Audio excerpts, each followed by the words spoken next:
obrigatoriedade do lucro real. Rendimentos ou ganhos de capital oriundos do exterior. Qualquer pessoa jurídica, pessoal, que tenha atividade fora do Brasil, quando ela tiver lucro lá fora do Brasil, remeter esses lucros aqui para o Brasil, aqui no Brasil ela vai ter que ser tributada pelo lucro real.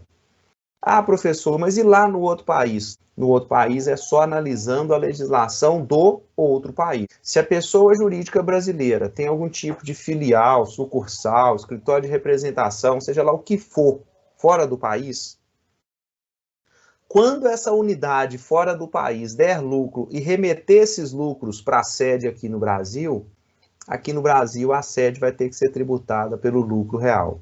Essa tributação pelo lucro real aqui no Brasil, ela é independente da tributação que ela tiver lá no exterior.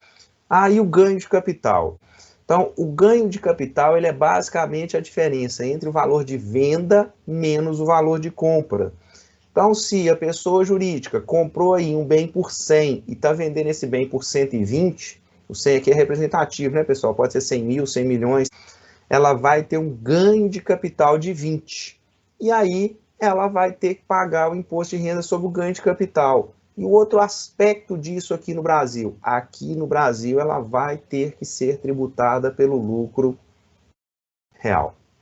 Então, quando a pessoa jurídica tem atividade lá fora, se ela tiver ganho de capital ou rendimentos vindo lá de fora do Brasil, vindos do exterior, aqui dentro do Brasil ela vai ser tributada pelo lucro real. Nós não podemos confundir pessoas jurídicas que têm rendimentos lá de fora com exportador.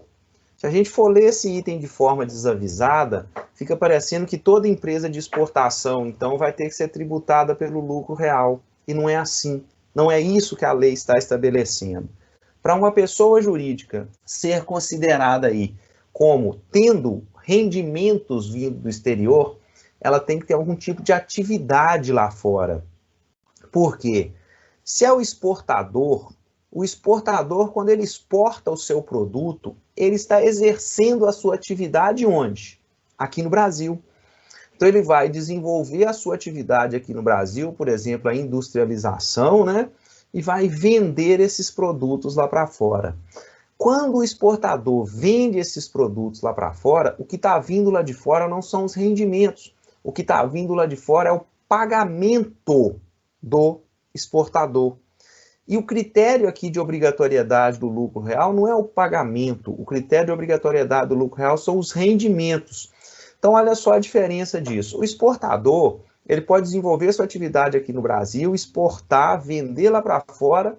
Aqui no Brasil, ele pode estar trabalhando até com prejuízo. Então, o que está vindo lá de fora não é o rendimento. O que está vindo lá de fora é o pagamento. Então, aqui no Brasil, ele vai ser tributado como qualquer outra pessoa jurídica. Se ele não tiver nenhum dos critérios de obrigatoriedade do lucro real, ele vai poder optar sobre o lucro real ou pelo lucro presumido, tá? Então, não podemos confundir esse critério aqui com o exportador. Para uma pessoa jurídica, pessoal, ter rendimento ou ganho de capital oriundo do exterior, ela tem que ter alguma atividade lá no exterior. Então, por exemplo, ela pode ter uma filial fora do Brasil. Quando essa filial der lucro e mandar para o Brasil, aqui no Brasil ela vai ser tributada pelo lucro real. Ela pode ter investimentos lá fora. Investiu na Bolsa de Valores de Nova York, por exemplo. Teve ganho de capital, comprou a ação por 100 e vendeu por 120, teve ganho de capital. Ou vamos imaginar que ela comprou um imóvel fora do Brasil, comprou lá um galpão e aluga esse galpão lá para outras empresas. Quando ela receber os aluguéis aqui no Brasil, ela vai ter que ser tributada pelo lucro real. Então, só tomar cuidado aí, chamar a atenção de vocês, que esse critério não é exclusivamente para o exportador. Se o exportador exercer a atividade dele só aqui no Brasil, ele não vai ter que ser tributado pelo lucro real. Porque o que ele está recebendo lá de fora não são os rendimentos. O que ele está recebendo lá de fora é o pagamento, o que é muito diferente, beleza? Então, neste caso, qualquer pessoa jurídica que tiver rendimento fora do Brasil, ainda que seja em países do Mercosul, tá, pessoal? Aqui no Brasil ela vai ter que ser tributada pelo lucro real. Próximo critério aí, ó. Pessoas jurídicas que possam usufruir de benefícios relativos ao imposto de renda. O que são esses benefícios aí, então, relativos ao imposto de renda?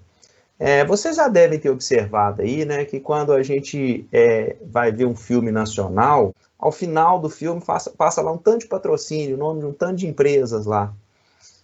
Bom, pessoal, é claro que aquelas empresas que patrocinam filmes, elas patrocinam com o principal interesse em marketing. Porém, se a pessoa jurídica puder divulgar a marca dela ali e ainda ter desconto no imposto de renda, é melhor ainda, né? Elas fazem isso também em função disso.